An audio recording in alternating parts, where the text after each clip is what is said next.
of katotohanan, Okay. alam nyo, ito, naiisip-isip ko to, no? Kesa maumay tayo doon sa walang katapusang flood control, yung ICI, mga issue. Opo. Alam nyo, napag-isip-isipan ko kahapon, kagabi, habang ako'y nakaupo sa Inyodoro. Opo. Grabe naman.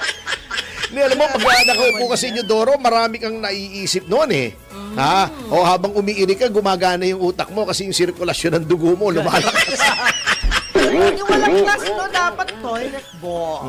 Hindi, tayo naman na Kastila eh. Inyodoro eh. Parang 8, yung kandidato, di ba, nung mga dilawan, yung 8 diretso sa Inyodoro. Di ba? Yung sinabago noon. Ngayon sila nakaligtas sa Inyodoro sa ilalim ni BBM. Oo. Yan. Kasi marami silang kasamang galing yung lumitaw sa Inyodoro. Mula sa Inyodoro, yung pagbarado, di ba, pag flush mo, lalong dumadami. Ew. Anyway. Talaga. Ano na yon? Ano yon? Malabanan. Poso Negro. Yung Poso Negro, naalala ko si Mayor Lim noon eh. Iba talaga tong ninong kong to eh. Noong pangalawa niyang election victory noong 1995. Opo. Kasi 1992 nanalo siyang mayor. 95 nanalo siyang muli. Opo.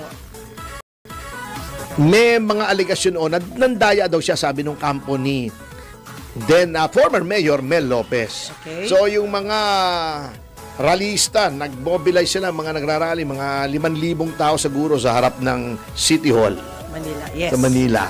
Ang ginawa ni Mayor Lim, nagpwesto ng mga tangke ng malabanan. Ala! Parang sinasabi niya, sige, mag-rally kayo, itong pambobomba namin sa inyo. Eh, nawala lahat. Mahirap yung malabanan na yun eh. Mahirap. Matirgas ka na, wag lang malabanan eh. Walang laban. Oo. Mahirap labanan yun. Oo, wala yung laban mo dyan. Anyway, seriously, Apo. alam nyo, ang problema dito sa ating bansa, kaya't paulit-ulit Apo. ang mga anomalya ay walang nananagot. Sa maraming hinarap nating mga skandalo, mga scam, etc., walang nananagot. Kita mo ha? Eto, ano nangyari? Yung mga diskaya ayaw nang mag-cooperate. Bakit? Ayaw silang tanggaping state witness. Bago sila pang sisisihin ni Remulla. Kasi daw mukhang hindi tell-all. Nagte-tell all na nga yung mga tao. Pinahihirapan nyo. Gusto nyo magdagdag pa ng wala naman sa batas yung restitution. Binendalo mo na naman parang ruler eh. Di ba? Paano maggaganahan yung mga tao kung ano-anong pagpapahirap bago sasabihin itong si Singson, yung sa ICI. Hindi pa nga tapos ang investigasyon kaya wala na ng kumpiyansa yung mga tao at hindi na tayo dapat magtiwala dyan sa ICI eh. Sasabihin pa ni Singson, personally, ayoko maging state witness yung mga diskaya. Hindi nyo pa nga naririnig eh. Pagka ganyan, ang usapan, siyempre mawawala ng gana yung mga tao at alam naman natin ang reason kung ba't ayaw nyo gawing state witness sa mga diskaya eh. Kasi natatakot kayo kung sinong ituturo. Wala na yan, bago ayaw nyo pang i-televise o i-live stream man lamang. Etong ICI, behind closed doors, kayo ng behind closed doors. Maraming hidden. Siyempre, nagtataka yung mga tao, kaya totoo man, kaya hindi, ano bang niluluto nyo dyan? At ayaw nyong pakita. Gumagawa kayo ng siopaw, baka naman pusa yan. Magagalit si Kiko Barsaga. Inyaw-nyaw eh. Yan, nyaw-nyaw. Chapsuy lang yun. Baka pusa yan, baka daga. Hindi namin alam eh. Di ba kaya nga nauso yung open kitchen sa mga restaurant, may salamin. Nakikita nyo kung paano niluluto, kung madumi, kung burara, kung may sipon yung kusinero, biglang sisinga doon sa sabaw. Di ba may Chinese soup? Di ba may Chinese soup yung medyo malapot? Di ba yung bird's nest? Di ba hindi mo alam kung ano yung malapot yun eh. Ay, grabe. Baka meron pa dyan, talaba. Mahirap eh.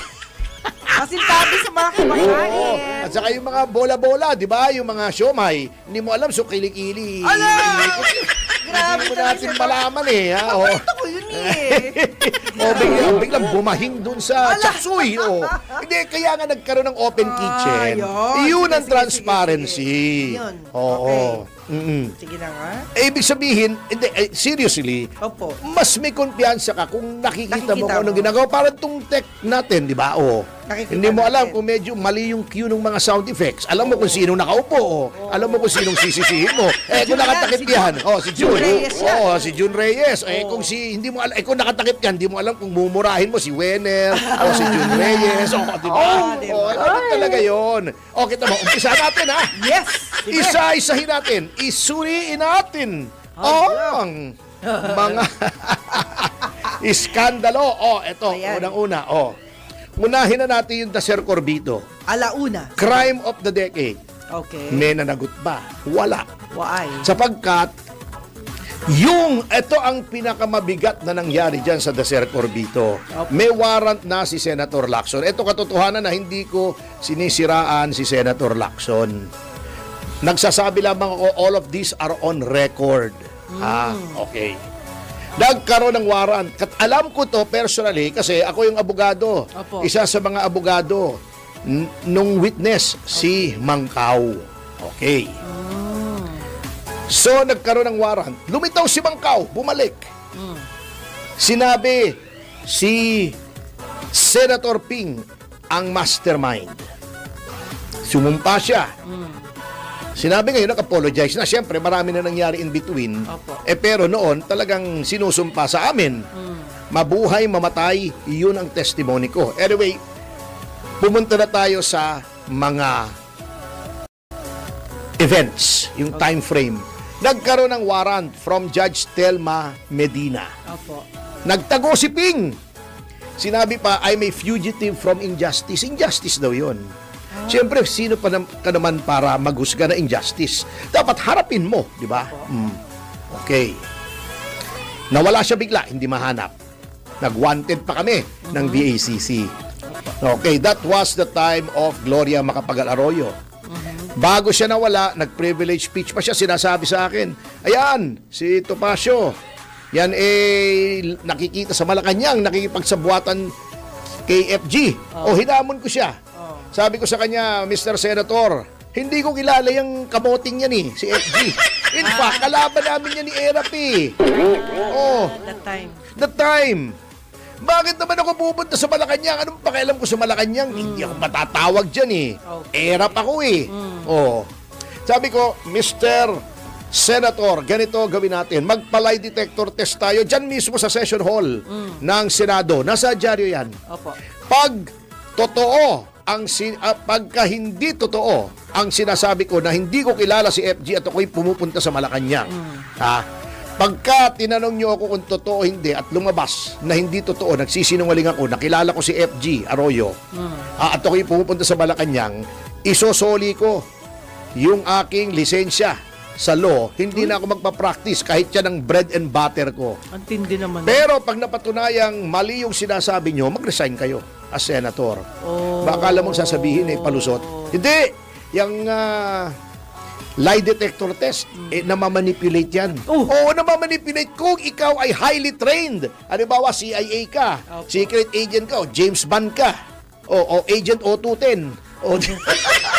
Diba? O7 yun baka si Tony Falcon. Kilala mo si Tony Falcon, si Agent X44. Pero fictional yun. Ibig sabihin, seriously, nabibit. Tama yun. Kung highly trained ka, mukha bang highly trained agent ako? Bubugoy-bugoy lang ako so, palusot. Okay. So, nagtago si Pogi. Nawala. Pagkatapos, napakaswerte niya. Nagpalit ng administrasyon, yung kinampian niya, yun ang nanalo, si Noynoy.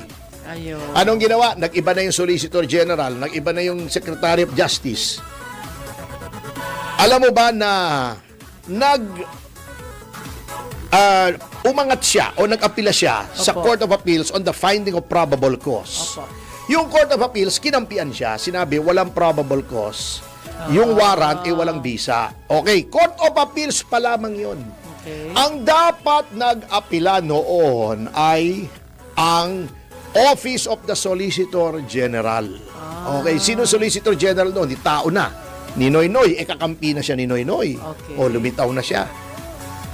Alam mo ba, ang Office of the Solicitor General, lahat ng mga walang kakwenta-kwentang annulment case, mag-asawa, nag-grant yung annulment, Okay. for whatever reason, ayaw na nila. Gusto na nilang paanal. Inaapila yun. Inaapila. Kahit yung mga simpleng tao lang, pangkaraniwang tao na gusto magpaanal, automatic, inaapila yun ng OSG. Yun ang policy. Ito, crime of the decade, Dacer Corbito. Internationally, pumutok. Alam mo na yung nangyari kay Dacer Corbito? Di ba si Dacer Corbito isang sikat na PR man? Yes. Nakita, sunog. Pati yung sasakyan niya. Opo. Sunog sa Cavite, pati yung driver niya, kaya Dacer Corbito, double murder case. Hindi inapila. Hindi inapila! Double murder! Hindi inapila! Bakit po?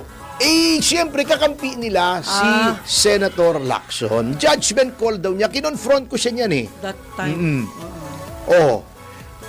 Tinry namin mag-apila, ngunit sabi ng Supreme Court, at that time kasi may rule, pag hindi Solicitor General nag-apila, wala kang karapatan. Kaya dahil doon sa kasong yon na nanghihinayang yung Supreme Court, tignan mo yung tono noong desisyon ng Supreme Court, pasensya na kayo, gusto man namin kilalanin tong apila na to. Wala yung Solicitor General, hindi namin pwedeng tanggapin. Nagkaroon ng bagong rule ngayon na kahit wala yung Solicitor General, pwede mag-appeal, pako-comment na lang. Pwede na. Yes, oo. Kaya lang, hindi namin na inabutan yung rule na yun. At sa tingin ko, it was because of that error of judgment or bias on the part of then Solicitor General Cadiz. Kaya nagkaroon ng ganung rule. Ayun, nakarma tuloy si Cadiz. Anong nangyari sa kanya? Tumakbo siya ng gobernador ng probinsya niya, Olats. Wala na siya, kamote na siya. Okay. Yun ang nangyari. So, yung sasabihin nila, acquitted si Senator Lacson. Hindi po. Technicality lamang po yan. Kakampi nyo lang ang Solicitor General. Huwag niyong kakalimutan yan, mga kasama. Walang naparusahan, 2 patay in the most gruesome manner. Internationally, mayroong publicity. Walang nangyari. Okay. Dumako tayo sa iba. Ang dami. Yung Centennial. Yung sinasabi, yung Centennial proceedings daw, di ba? Nag-Centennial panahon ni Pangulong Ramos. Yeah, di ba sabi, ang dami daw ninakaw doon sa pondo. Ano nangyari? Ang ginawa nilang fall guy, kawawang Doy Laurel, na walang kinalaman. Ang linis-linis yung tao, kilala ko yun personally. Hindi gagawa ng kalokohan yun. Yun ang porket siya lamang ang chairman ng Centennial Commission. Hindi naman humahawak ng pera yun. Siya yung pinagbintangan. Siya yung dinimanda. Can you imagine? Oo. Teka, sandali lang. Kausapin mo muna to. Kampihan talaga. Sabihin mo sa kanila, nando na yung in-order ko. Nakakalimutan kong abusuhan. Oo, sabihin mo, dalhin lang. Bayad na naman yan. Yung kumorder kasi ako ng pagkain. Sabihin mo, bigyan ng tip 100. Pakisabi nga. Oo. Anyway, Centennial. Kawawang Doy Laurel. Ang nangyari, kinamatayan na ng tao. Masama yung loob niya. Ang linis-linis ang record ng tao. So, yun ang pinagbintangan. Pero ibig sabihin, attorney, that time pala, uso na pala yung bendalo Kasi hindi na sumusunod sa batas. Hindi, walang nananagot. Okay. Napakarami. Eto pa. Eto, personal, alam ko to. Bangladesh bank scam. Okay. Di ba? Mayroong kalokohang nangyari sa Central Bank ng Bangladesh. Na-penetrate sila. Na pagnakawan telegraphically 18 billion plus. Billion. Yeah.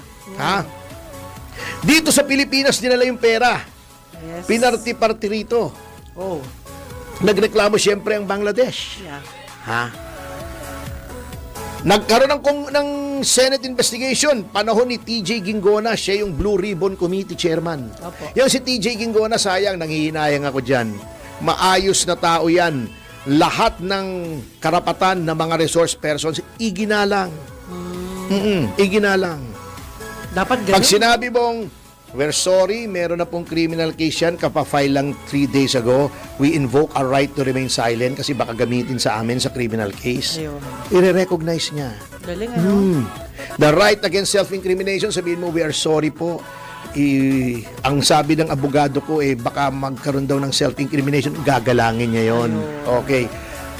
Umpisa sa pinakamataas na opisyal ng RCBC, doon dinaan yung ninakaw na pera, 18 billion.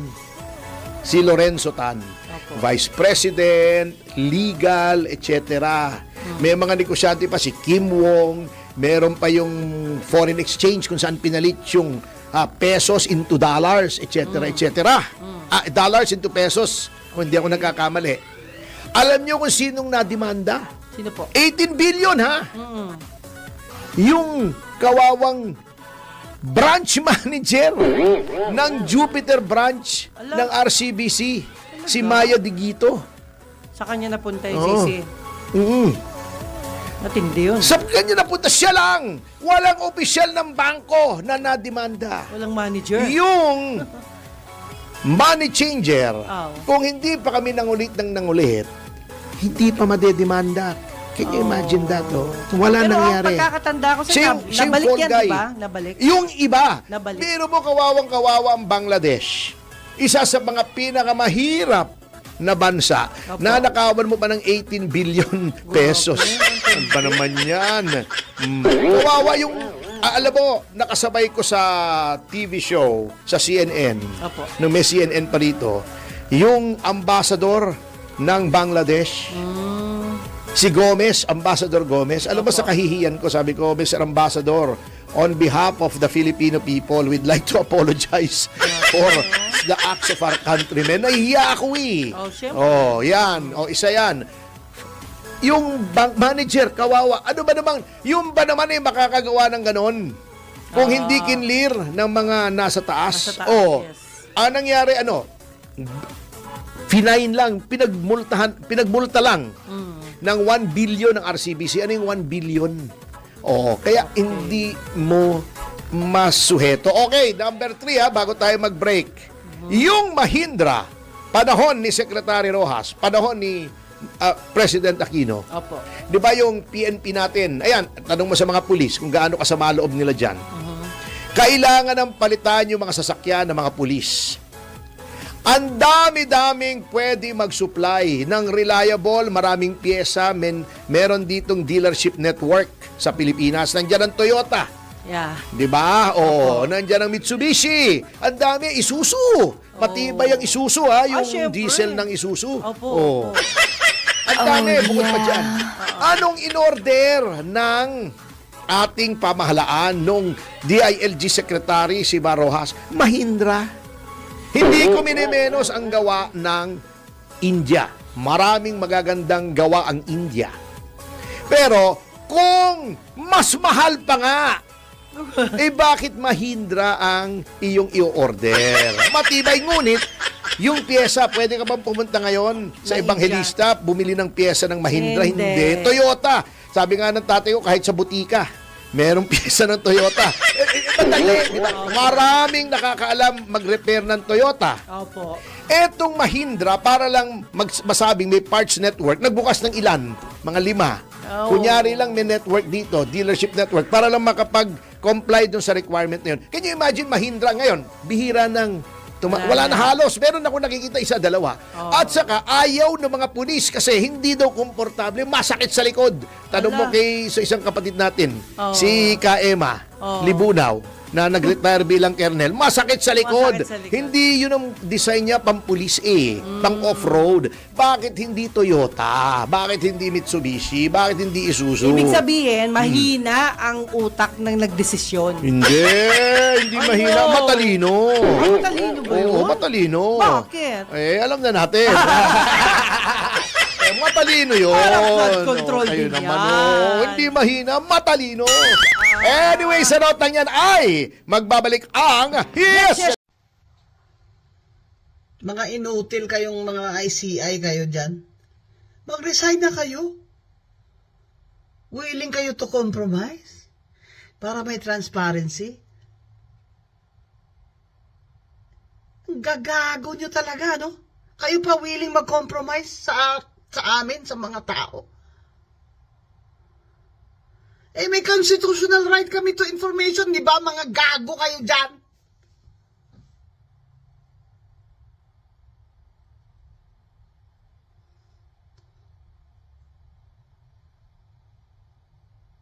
So, sawa na kami sa mga katutaan nyo, mga kahayupan na walang mananagot. Walang mananagot. Si Romualdez pa ngayon ang hero? Aba, putang ama! Ang mastermind pa? Ang mag-state witness? Ayun ang i-recommenda nyo, mga ICI kayo, mga inutil kayo. Ang utos sa inyo ni BBM, si Saldi ko lang ang ikukulong nyo, yun lang yun? Yun na? Talagang untouchable si Romualdez sa Martin Luther King, ha? Pero kung hindi nyo kaya, panindigan yan. Yung putang aman yung ICI na yan, wala nang trust ang tao sa inyo, ay mag-resign na kayo lahat.